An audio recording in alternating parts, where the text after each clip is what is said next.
And welcome to my podcast and videocast station. I'm particularly excited today. I'm speaking with someone from the other side of the world. I've got Dr. David Neuman, who's clinical director at the NY Sports Care Center in Manhattan. David, thank you for joining me.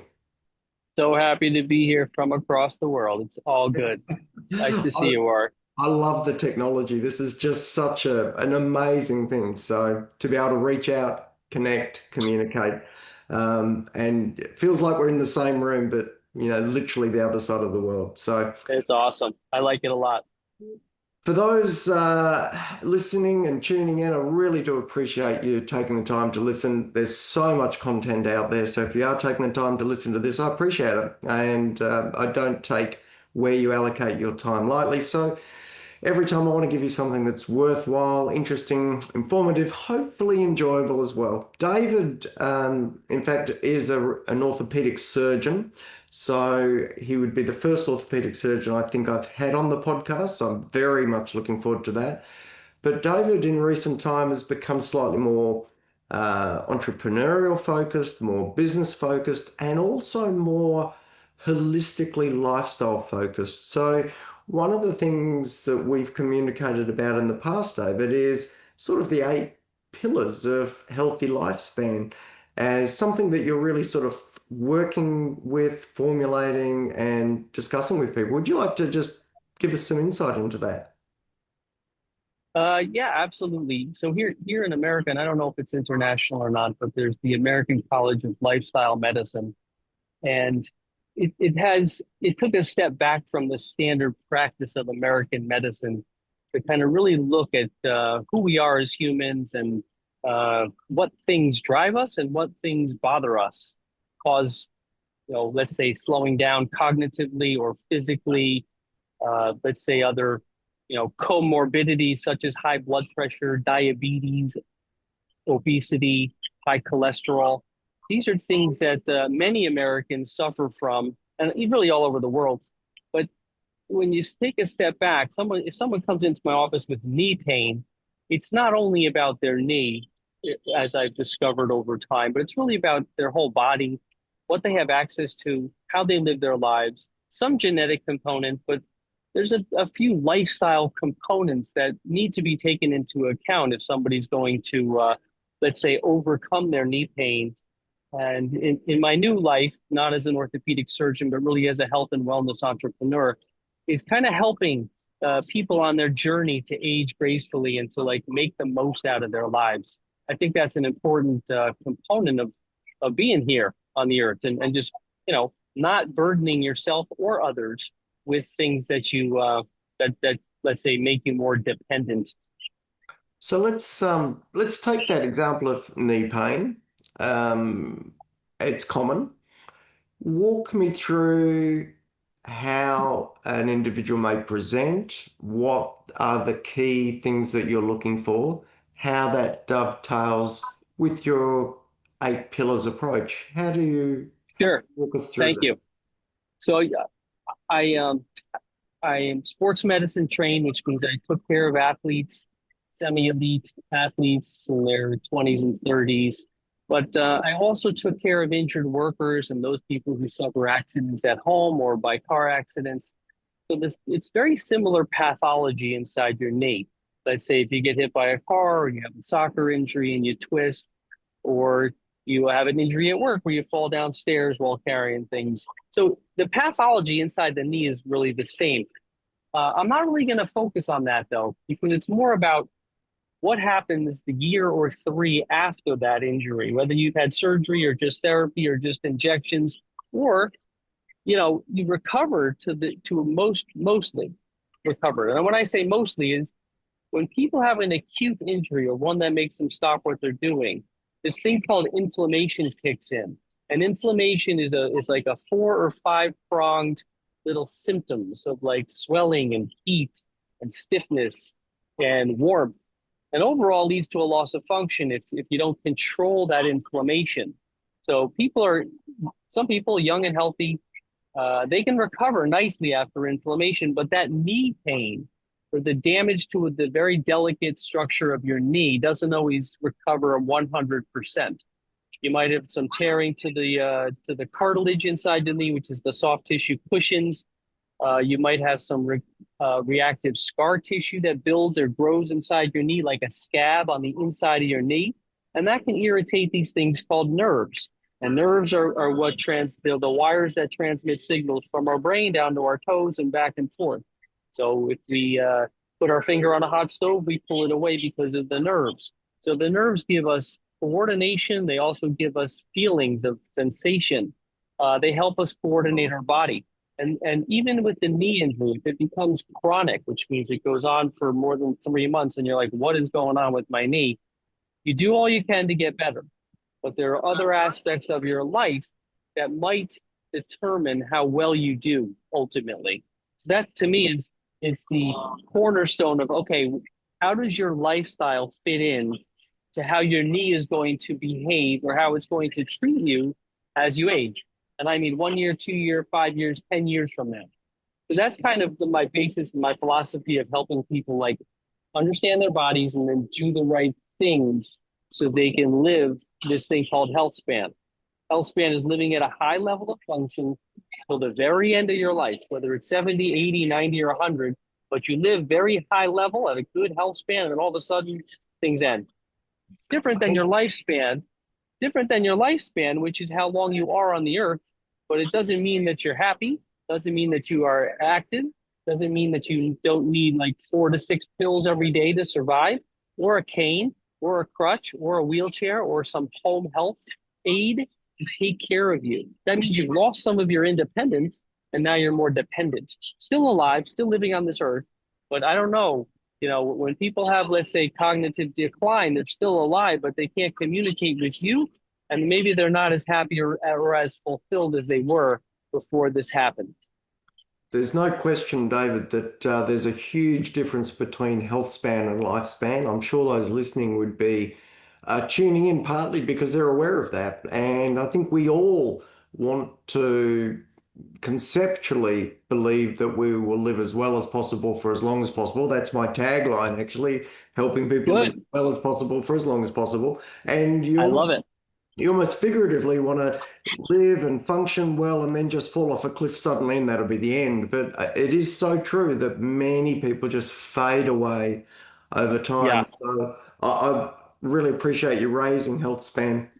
When you're talking about this knee injury, I'm trying to drill down a little bit on specifics. So is your management of these sort of issues, are they very specific to that individual patient, or do you have a more generalized approach? How do you how do you see that, David? Yeah, that's that. I appreciate that. I think I like to take a nice history from anybody I'm seeing as far as like going to give some advice to see what other things might be going on in their lives. Like I said, I think a lot of the pathology inside the knee is very similar, which means the alteration from normal. There might be a surface of the bone lesion, like a split or a flap of tissue that's kind of rubbing around and irritating. Let's say in the knee, you could have some of this stuff called scar tissue, or it's a band of tissue like a rubber band or a spider web that grows after trauma, and that can pull on the nerves. Then the nerves live in the sac that holds the knee bones together. And then there's these things called meniscus tissues, and those are like small washers inside the knee. There's two of them, one on the inside, one on the outside. They have a lot of nerves in them. So sometimes they get bruised and sometimes they get torn.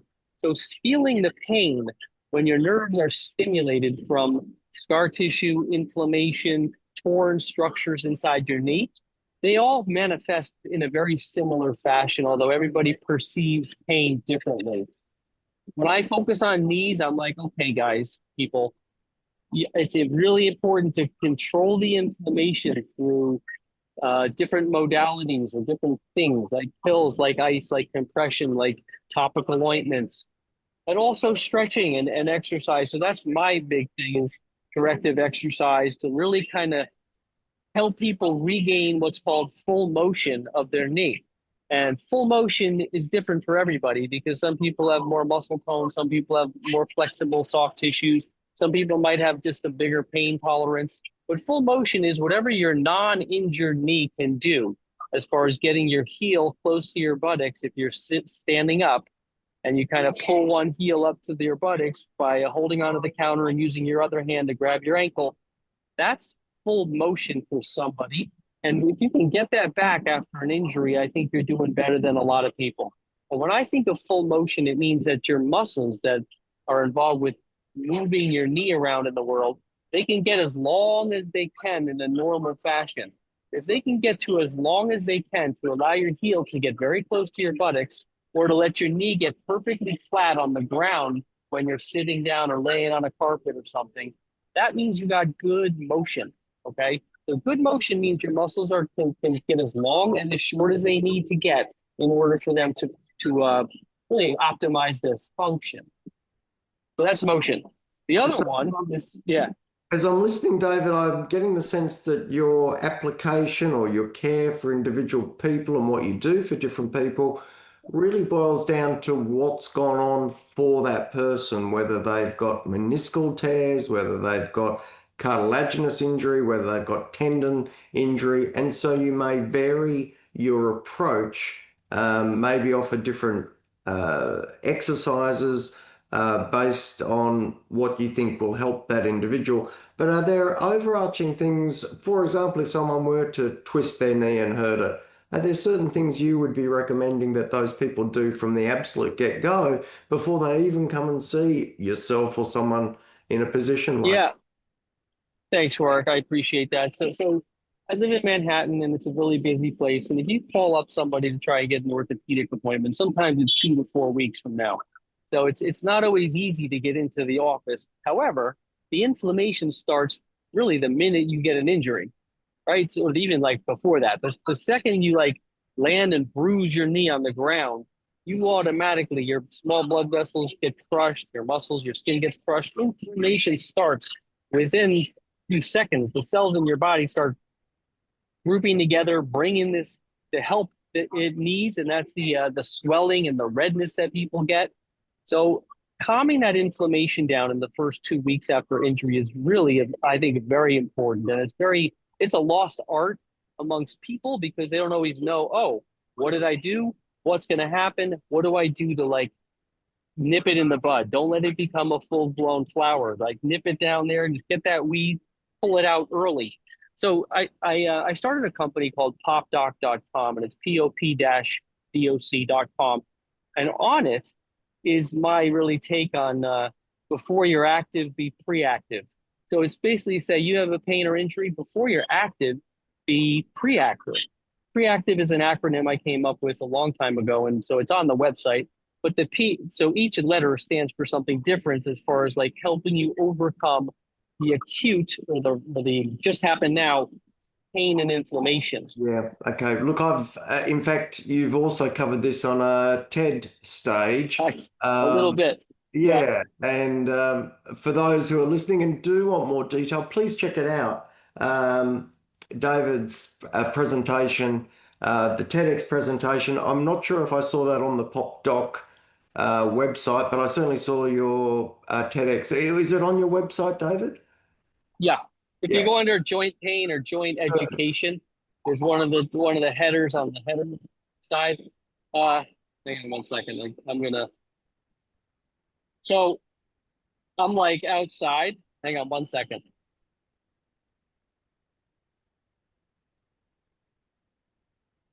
I can still hear you okay.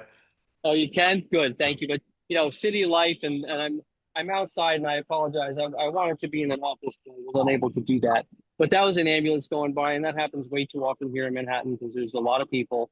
So I apologize if there was some ringing That's in okay. your That's okay. ears Look, during that whole thing.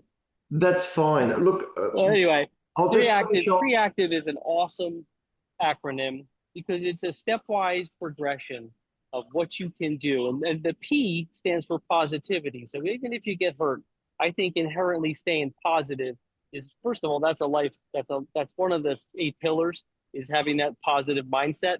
But that is also part of pre-active.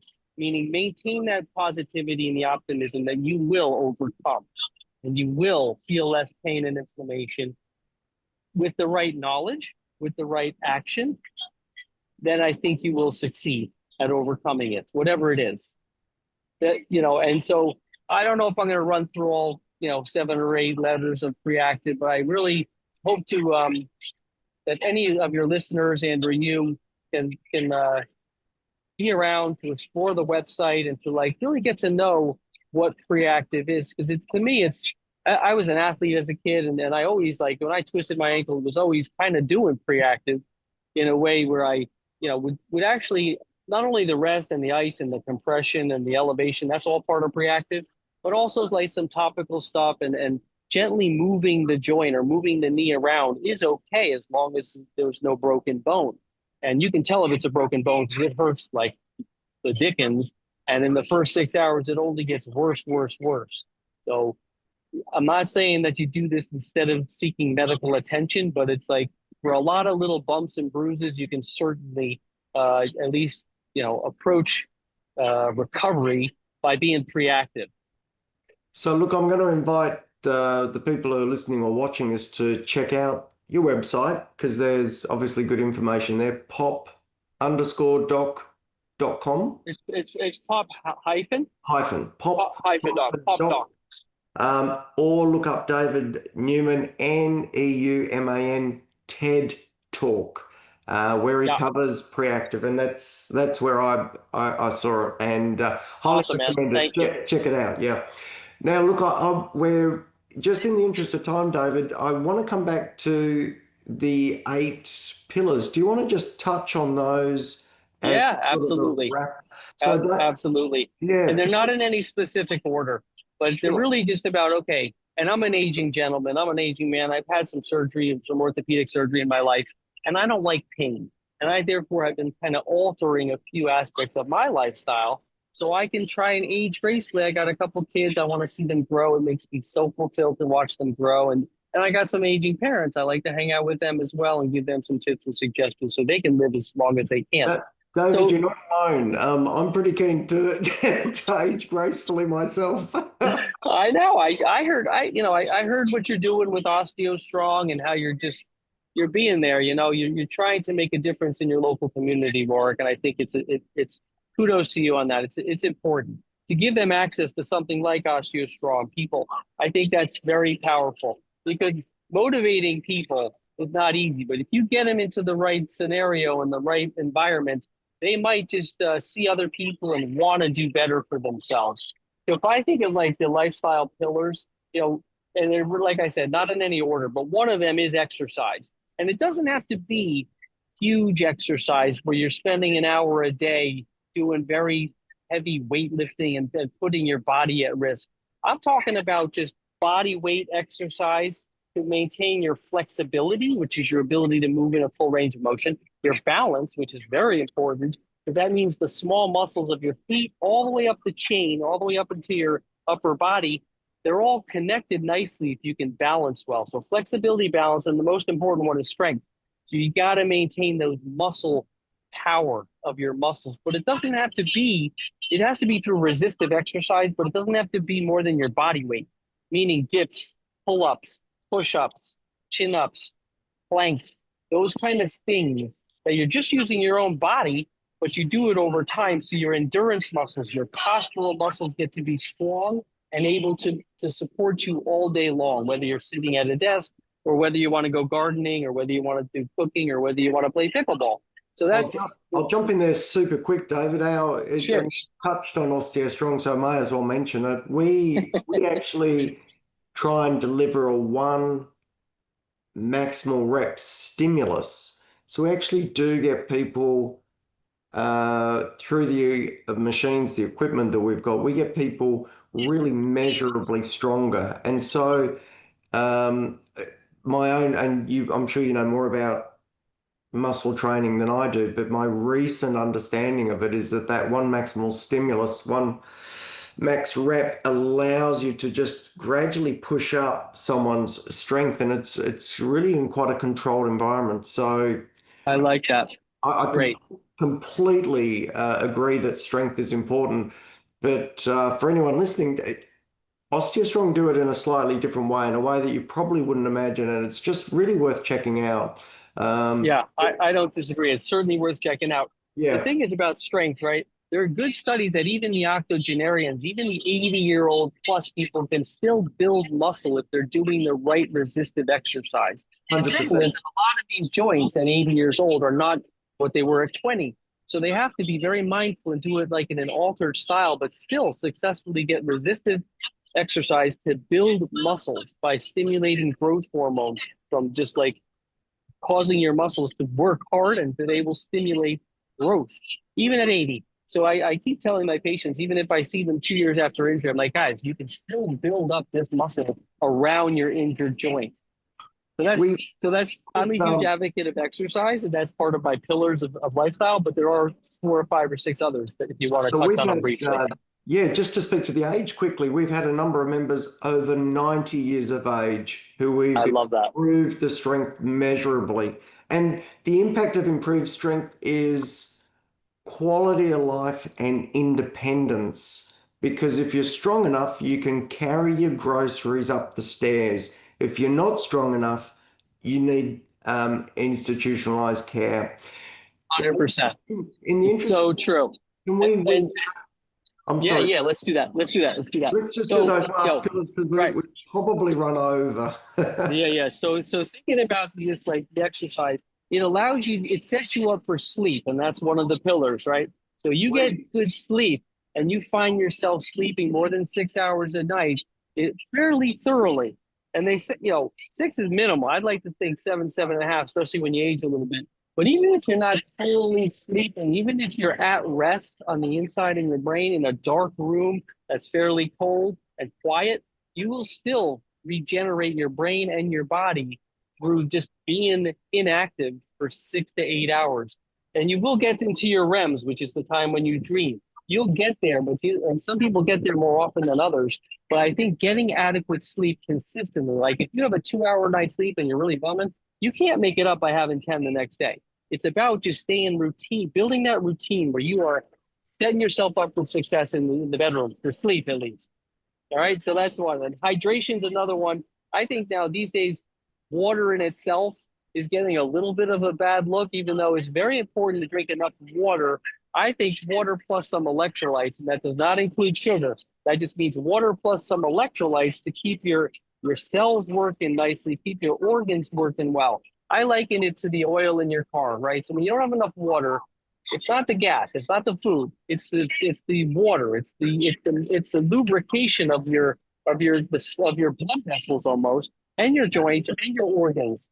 Dehydrated people are just setting themselves up for failure on so many levels. So Yeah. hydration is another one. So it's sleep, hydration, it's exercise, it's mindfulness, being like have that mind. No one's positively up all day long, 24/7, 365. They normally will dip down into a lower mood.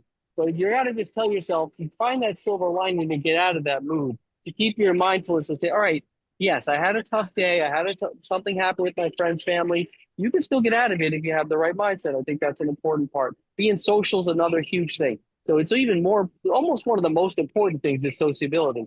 If social people live a longer life because they have people to talk with, to see, to interact with. But I think that's important as you age, is to stay social. Doesn't have to be like a ton of people, but there should be a couple nice confidants. Don't be afraid to go out and socialize with some random people. I think that's important to keep your brain active and everything like that. Vices is another one, just kind of like minimizing your vices. Vices is drugs and alcohol and tobacco smoke and all that stuff. Caffeine is not really a vice because there's so many good properties, whether it's caffeinated or decaffeinated coffee. Those polyphenols and those antioxidants in there are very important as far as like not being a vice. Now, yes, people can get addicted to caffeine, but that's like, I don't know. That's almost like the benefits still outweigh the risks when it comes to that. But the other vices like tobacco Two a smoke, day, 2 a day for me, David. I'm a huge fan. Me too, Warwick, for sure. but tobacco and alcohol. So alcohol is like the new tobacco in the world. And so Yeah. even the metabolites of alcohol, first of all, goes right into your brain, goes right through the blood-brain barrier. It gets broken down. One of those metabolites are toxic to nerve cells in your brain. So no matter what. So I don't care if it's in wine, beer, liquor, alcohol, whatever. So I've greatly cut down my alcohol after listening to a Andrew Huberman podcast. He's based in Stanford. He's a Yep. smart guy who likes to talk a lot, but he talks about very important things. So that's one of them too. Limit your vices. And then I think and then diet's probably one of the bigger ones because that's part of the lifestyle. We have some very bad food here in America. This ultra processed food has finally gotten the ultra processed, and the word ultra processing has finally become more mainstream than ever because capitalism here in America, companies want to make the cheapest type of food possible to make the most income or most gain in their value. But it doesn't mean that they have the humans at heart. So a lot of ultra processed food. And the most simple way I like to describe it is if you read an ingredient list and you don't have that ingredient in your kitchen, it is ultra processed.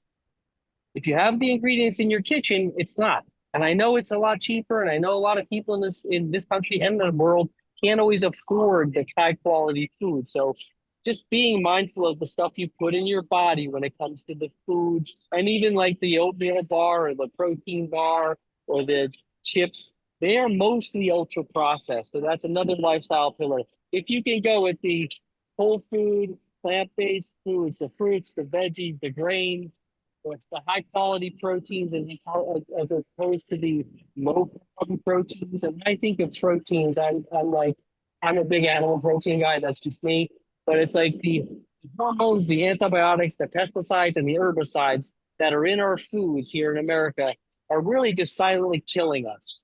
And that to me is leading to inflammation. And inflammation is a silent killer that transcends all organs and most comorbidities, most things like high blood pressure, diabetes, obesity, high cholesterol, those are based in inflammation.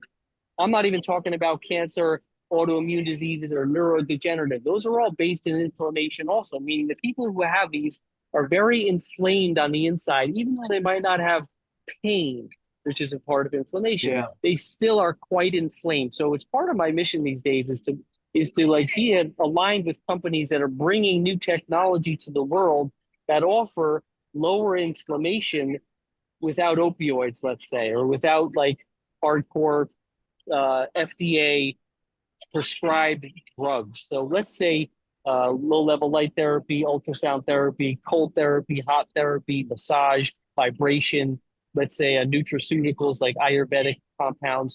Those are all to me very low. They help lower your inflammation in your body, no matter what condition you have. So let me jump on there just very quickly. I I completely tried to just run right through it for you. completely concur with the importance of diet. But for those listening, your comment, if it's got ingredients in it that are not in your pantry, it's probably ultra processed. The other way you might think of it is if you unwrap it and leave it on the counter and it doesn't deteriorate, it doesn't break down, and it's the same in a year's time, then you can't possibly think your body can break it down naturally either. So Yeah. I'm down to 7 pillars. Do you remember the last one, David? What was the last, or have It's you? funny. So I was reading an article about the 8 essential pillars of life, and it's kind of either 7 or 8. I'm just trying to think. Um, and I think when I say sleep, that means like going to bed and getting sleep. The other one is probably rest and recovery, meaning if you work out a lot, you have to give your body time to rest and recover. I think that like that means that you never work out your arms 2 days in a row because that's going to like negatively impact the muscles in your arms. So having the ability to recover after, let's say, people who are avid runners, I'm not a huge advocate of running more than 3 times a week because there's got to be this thing called cross training. So getting rest to allow your body to recover after physical exertion is one of the pillars as well. I completely agree with that, David. There's no question you can Thank you. overtrain. You can even overtrain the heart. For those listening, we do see conditions of the heart from excess training, believe it or not. Although we love people to exercise, you can have too much of a good thing. That's right. That's right. So I'm gonna just gonna say that that was uh, very good for me to like spit it out so quickly, the pillars, and because I think that there's no one magic bullet in the world, right? So it takes it takes a what do they say? It takes a neighborhood or it takes a village to like achieve it, and it's the same thing in your own body. Like I think that the stuff you put in your body, you got to be so mindful. You only have one of them. You might as well try and make the most of it if it's something you aspire to, which is aging gracefully, staying independent, which means flexibility, strong, having great balance so you don't fall over, but also thinking about the other facets of life because that those are important because it all goes, it's not just one thing, it's a group of things that help you achieve your goals in life. Often, David, I try and relate to my patients that it's a bit like a car journey, and there's multiple factors come into that. Part of that uh, safe car journey is making sure the engine is running well, your mechanics looked at it, the brakes are sorted, and that's the sort of stuff you and I do. We're the mechanics for people, but they have to drive the car, and that's many of those pillars. You have to wear your seatbelt. You have to keep within the speed limit. Yeah. You have to follow the road rules. You have to drive to the conditions. You have to drive to your experience. You have to give way. You have to do all these things. And you have to Um, stay awake and be very mindful of other 100%. cars. It's just a great 100%. analogy. It's a great analogy, Warwick. Thank you. David, in And I the hope, interest, I really hope that the people who are listening, they really kind of like take a deep dive within themselves and see if it's like little things they can change. It's not a monumental thing. It's small changes over time, building a new habit, maybe getting rid of a few vices, being more mindful of the amount of alcohol you take into your body or the portion size of the food you take in. Even if it's fairly healthy, if you take in twice the amount, you can still have some negative impacts on your body. these are very much small investments with big returns. Look, David, in the interest of time, I'm going to have to wrap up. I actually sense that you and I could talk for hours. We are No doubt. completely aligned on our desire to see individuals embrace really simple change on a daily basis to make a big difference. For those listening, thank you so much. The wrap up is this was David Neuman, NY Sports Care Orthopedic Surgeon, Manhattan. Please look up his website,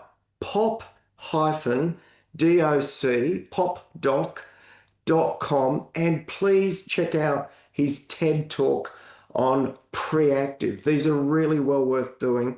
David shared 7 or 8 pillars of real common sense living to help you improve your health span, including exercise, sleep and recovery, hydration, mindfulness, social connection, cutting down those vices and being really aware of your diet. It all makes perfect sense. And the literature even supports that, David. So the Harvard longevity study supports socialization. We know that sleep is probably foundational to those other pillars. They sound like motherhood statements, but please, if you can put them in place, they will make a difference. David, I'd like to thank you once more for joining me from the other side of the world. Awesome, man. I love your energy, Mark, and thank you so much for summarizing things so nicely. That's very helpful.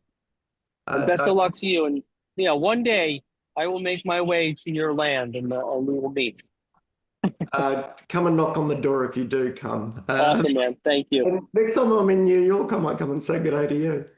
Please, that would be great. For those listening, Keep up your passion. I thank appreciate you. you. For those listening, thank you so much for listening this far. I am sure you found this valuable. I know that it really resonates with sensible decisions, good things that we can do as individuals to look after ourselves. Last thank you to David. If you've got any queries or questions, drop us a note at info@drwarrickbishop.online. And if you like this podcast, please share it. Get it out there. Share it with some people so that they benefit as well. Till next time, I hope you live as well as possible, for as long as possible. Take care and bye for now.